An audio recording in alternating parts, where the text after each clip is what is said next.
Hello and welcome to the Pembroke Pines Book Club. Today we have a full complement of readers. They're Gail Shayer. Hello, Gail. Hello. Marilyn Shapiro. Welcome to our book club. Thank you. Thank you. And Donna Cooperman. Welcome home from your summer vacation. Thank you. Nice to be here. And we have read a book called Life After Life by Kate Atkinson. Most people here have read it. In truth be told, I could not finish it. It was disturbing.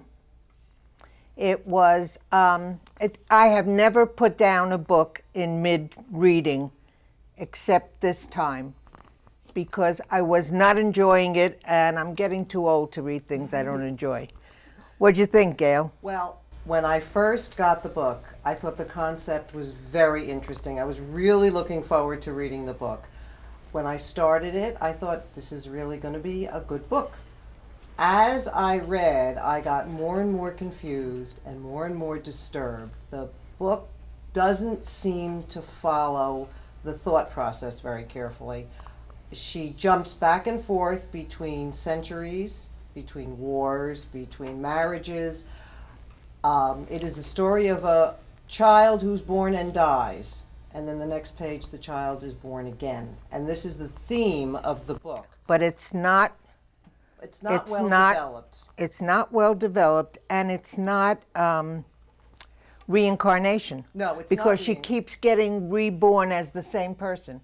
Yes. She keeps getting reborn Ursula. She's always Ursula, and she's Ursula doing many different things.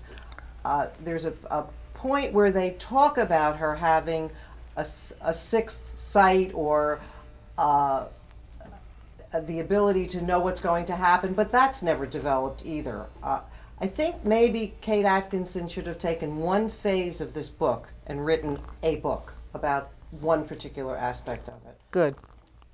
Marilyn. I had read this book about a year and a half ago, and I remember I didn't hate it. I sort of enjoyed it, and it's a very interesting concept. I thought the concept was interesting too. But you can't say you enjoy it. It's not an enjoyable book.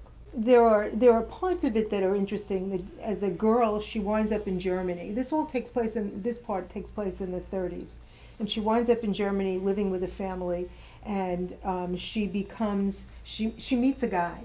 And then the next chapter starts, and it's 5 years later, and she's still in Germany, and now she has become a German citizen, and she's married to this guy, and they have a 5-year-old little girl named Friedel, which you can't figure out at first. I mean, it's like, who's this kid? But you eventually get that it's their daughter, and she's up in the castle with Eva Braun and Adolf and his gang, and she's hating it. She's so unhappy there. She's never happy throughout the book. The parts that I've read. Right. She doesn't live a very happy life. No. Any of her lives. Anyway, yeah. Donna. It is a confusing book because we don't get the story of each of her lives at one time. Right. So and they don't follow. They don't follow. It's 1917, it's 1948, it's back to 1910, 1907. It's 1967. Right.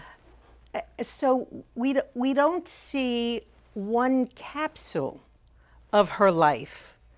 We see her lives interspersed, but all of them different. In one of her lives, she's married to a man who is abusive.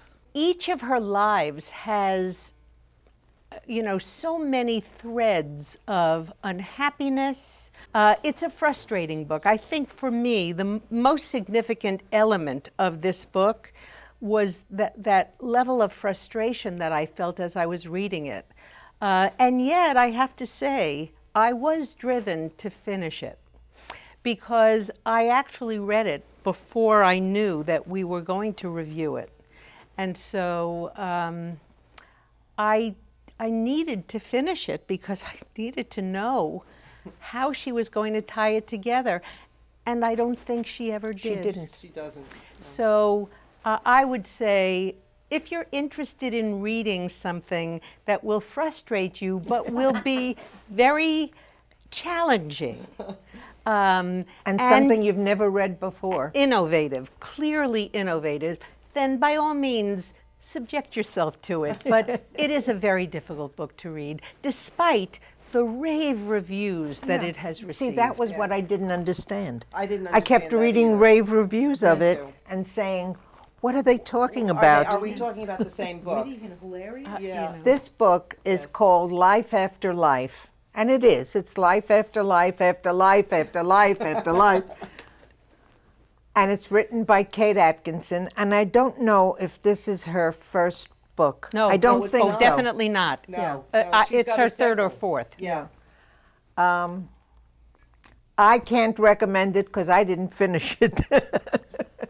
I feel terrible And I that can't didn't. recommend it because I did. Yes. And I can't recommend it because I didn't like it. You're not recommending it either? I would not recommend it. Okay.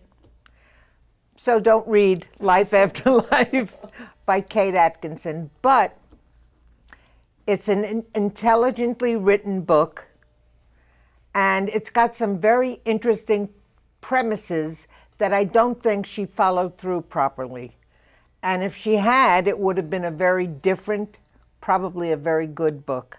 So for OCTV, I'm Elaine Kugelman, and thank you for joining Gail Shea. Thank you, Gail.